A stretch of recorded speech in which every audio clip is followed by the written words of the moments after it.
तो दोस्तों आज मैं एक्सप्लेन करने वाला हूँ the last man on the earth के एपिसोड 2 को, जहाँ पर फिलिप और कैरल की गाड़ी की टक्कर एक दूसरी गाड़ी से हो जाती है। फिलिप यहाँ पर देखता है कि उस गाड़ी में से एक बहुत ही खूबसूरत लड़की बाहर आ रही है। अब फिलिप उस लड़की को देखकर उसे देखता ही रह जाता है। वो यहाँ पर यह तक भूल जाता है कि गाड़ी के अंदर उसकी खुद की बीवी कैरल भी बैठी है, जबकि कैरल उसे आवाज दे रही थी क्योंकि एक्सीडेंट के चलते कैरल भी घायल हो गई थी। इसके बाद ये लड़की, जिसका नाम मेलिसा होता है, वो कैरल की हेल्प के लिए जाती है और उसे गाड़ी से बाहर निकालती है। अब क्योंकि यहाँ पर फिल की गाड़ी में आग लग चुकी थी, इसलिए ये सभी लोग मेलिसा की गाड़ी में बैठकर फिल के घर पर जाते हैं। अब यहाँ पर मेलिसा इन्हें बताती है कि मैं पिछले 2 हफ्तों से टक्सन में घूम रही हूँ। वो यहाँ पर फिलिप से कहती है कि अगर तुमने अलाइव इन टक्सन के नीचे अपना एड्रेस भी लिखा होता तो मैं यहाँ पर पहले ही पहुंच जाती। अब यहाँ पर फिलिप को इस बात का दुख होता है। वो सोचता है कि काश मैं उसके नीचे एड्रेस लिख देता, तब मैं इससे शादी कर लेता, ना कि इस बूढ़ी औरत से। यहाँ पर कैरल मेलिसा से कहती है कि अगर तुम 2 हफ्ते पहले यहाँ पहुंच जाती तो तुम हमारी शादी अटेंड कर सकती थी। मेलिसा से कहती है कि क्या तुम दोनों शादीशुदा हो। यहाँ पर कैरल से कहती है कि हाँ, बस 2 दिन ही हुए हमारी शादी को। यहाँ पर फिलिप मेलिसा को ये सब बातें नहीं बताना चाह रहा था और इसलिए जो उनके बीच की खिड़की होती है फिलिप उसे बंद कर देता है ताकि कैरल मेलिसा से बात ना कर सके।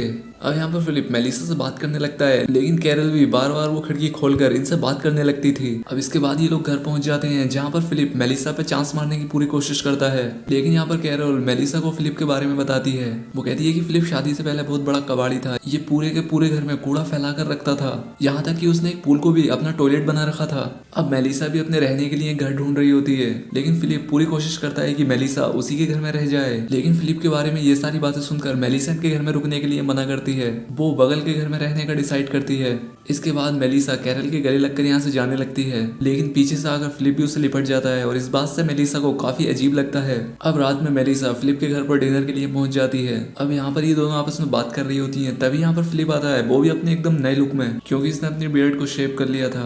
और इसे देखकर ये दोनों लड़कियां भी काफी चौंक जाती हैं, क्योंकि फिलिप ने ये सब मेलिसा को पटाने के लिए किया था, लेकिन इसका ये नया लुक इन दोनों लड़कियों में से किसी को भी पसंद नहीं आता।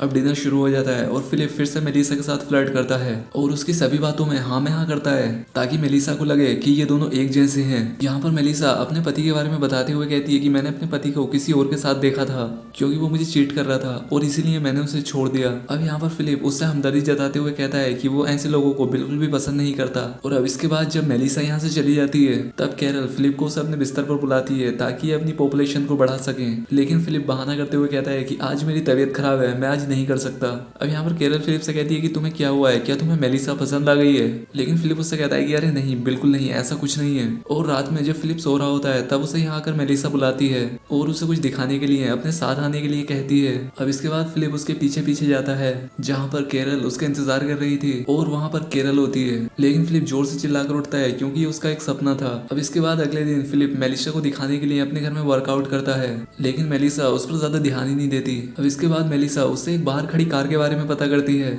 अब यहाँ पर फिलिप उससे कहता है कि उस एक्सीडेंट में तुम्हारी कार टूट गई थी और इसलिए मैंने ये कार तुम्हारे लिए खरीदी है। यहाँ पर कैरल उससे कहती है कि तुम्हारे पास मेलिसा के लिए कार खरीदने का तो समय है, लेकिन ये टूटा दरवाजा सही करने का नहीं है। यहाँ पर फिलिप उससे कहता है कि मैं अभी इस दरवाजे को ठीक कर देता हूँ। दूसरी तरफ कैरल मेलिसा को अपनी वेडिंग सेरेमनी की पिक्चर दिखाती है, जो कि उसने खुद ड्रॉ करके बनाई थी।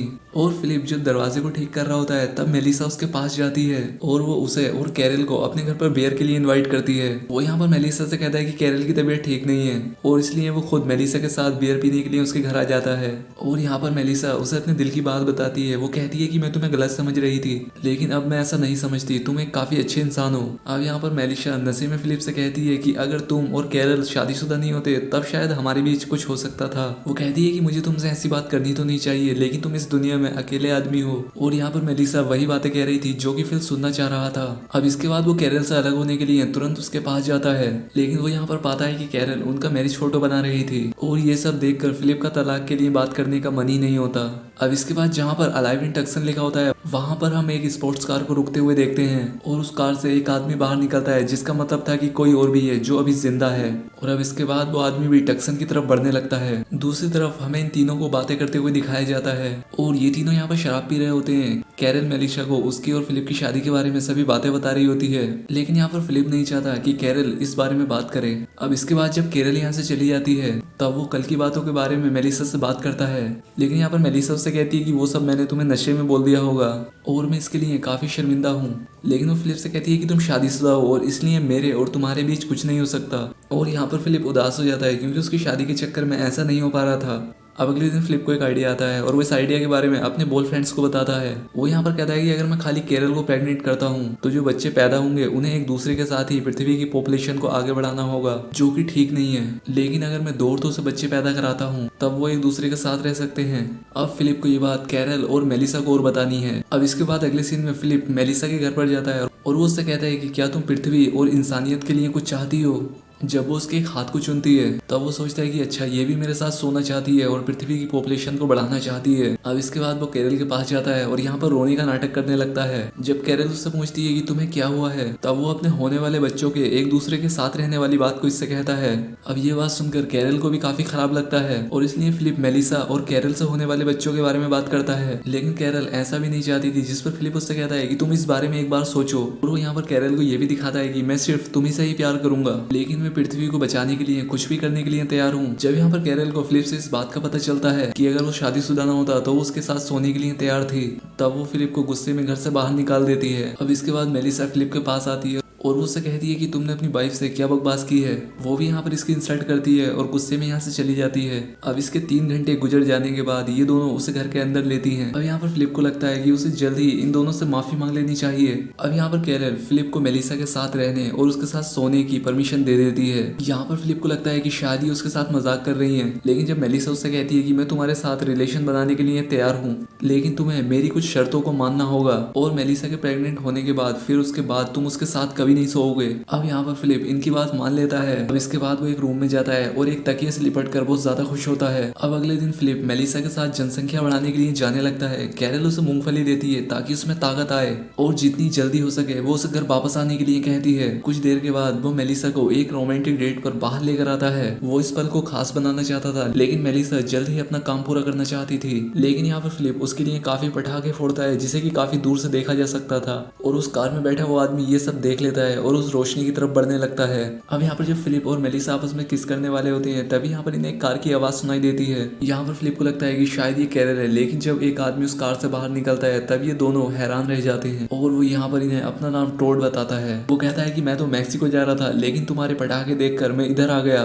लेकिन यहाँ पर फिलिप उससे बिल्कुल भी खुश नहीं होता और वो टोड से कहता है कि तुम वापस चले जाओ क्योंकि हमें यहाँ पर कुछ काम है। तब मेलिसा काफी खुश होती है और उसे कैरल से मिलवाने के लिए ले जाती है। अब फिलिप घर आता है और कैरल को सब सच्चाई बताता है, जिस पर कैरल काफी खुश होती है क्योंकि अब फिलिप को उसके साथ नहीं सोना पड़ेगा। लेकिन यहाँ पर फिलिप कहता है कि वो काफी मोटा और भद्दा आदमी है और इसलिए मेलिसा उसके साथ नहीं रह सकती।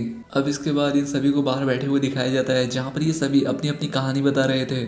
यहाँ पर टोड बताता है कि मेरी फेवरेट फिल्म शशांक रिडेम्पशन है और ये फिल्म मेलिसा की भी फेवरेट होती है। जिस पर फिलिप कहता है कि अच्छा वो टॉम हैंक्स वाली, जिस पर टोड उससे कहता है कि उस मूवी में टॉम हैंक्स नहीं है। जब यहाँ पर फिलिप देखता है कि टोड को सभी पसंद कर रहे हैं तब वो अपने वजन को लेकर अपना ही मजाक बनाता है, लेकिन यहाँ पर टोड को अपनी बॉडी से कोई भी प्रॉब्लम नहीं होती। अब कुछ देर बात करने के बाद मेलिसा और टोड आराम करने के लिए यहाँ से चले जाते हैं और यहाँ पर कैरल फिलिप से कहती है कि शायद ये दोनों एक दूसरे को पसंद करने लगे हैं। तब वो फिलिप के सामने ये भी कहती है कि वो इन दोनों को मिलाने की पूरी कोशिश करेगी। अब एक दिन कैरल इन चारों का एक दिन कहीं घूमने जाने का प्लान करती है जिससे कि टोड और मेलिसा एक दूसरे के और पास आ जाएं। अब इसके बाद जब ये लोग जाने वाले होते हैं तब कैरल यहाँ पर उल्टी का नाटक करती है और फिलिप को अपने साथ घर पर ही रोक लेती है, जबकि टोड और मेलिसा घूमने के लिए चले जाते हैं और एक दूसरे के साथ काफी इंजॉय करते हैं। लेकिन फिलिप फिर भी फुल टाइम उन पर नजर रखे हुए रहता है। अब इसके बाद कैरल फिलिप को बताती है कि मेलिसा और टोड दूसरी डेट पर जा रहे हैं, लेकिन अब फिलिप ऐसा नहीं चाहता था कि मेलिसा उसके साथ अकेला जाए और इसलिए वो उनकी डेट नहीं होने देता। ये चारों एक टेनिस कोर्ट में जाते हैं और यहाँ पर फिलिप अपनी टी शर्ट उतार देता है और टोड को भी ऐसा करने के लिए कहता है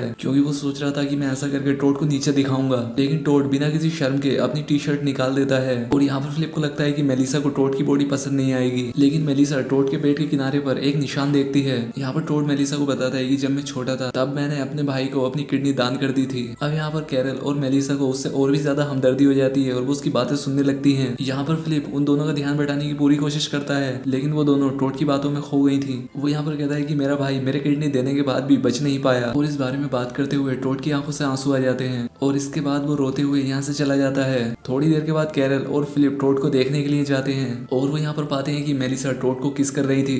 अब यहाँ पर फिलिप सोचने लगता है कि मैंने क्यों ही इससे अपनी शर्ट उतारने के लिए कहा, और अब इस चीज से तो ये दोनों एकदम पास आ गए हैं। अब यहाँ पर फिलिप कैरल के सामने इस चीज के लिए खुश होने का नाटक करता है, लेकिन उसे इस बात के लिए अंदर से काफी बुरा फील हो रहा होता है। और इसी के साथ ही एपिसोड यहाँ पर खत्म हो जाता है। दोस्तों, अगर वीडियो पसंद आई हो तो चैनल को सब्सक्राइब और वीडियो को लाइक जरूर करें, और अगर आप इस सीरीज का नेक्स्ट एपिसोड देखना चाहते हैं तो कॉमेंट करके जरूर बताएं। तो आज के लिए बस इतना ही, मिलते हैं हमारी नेक्स्ट वीडियो में।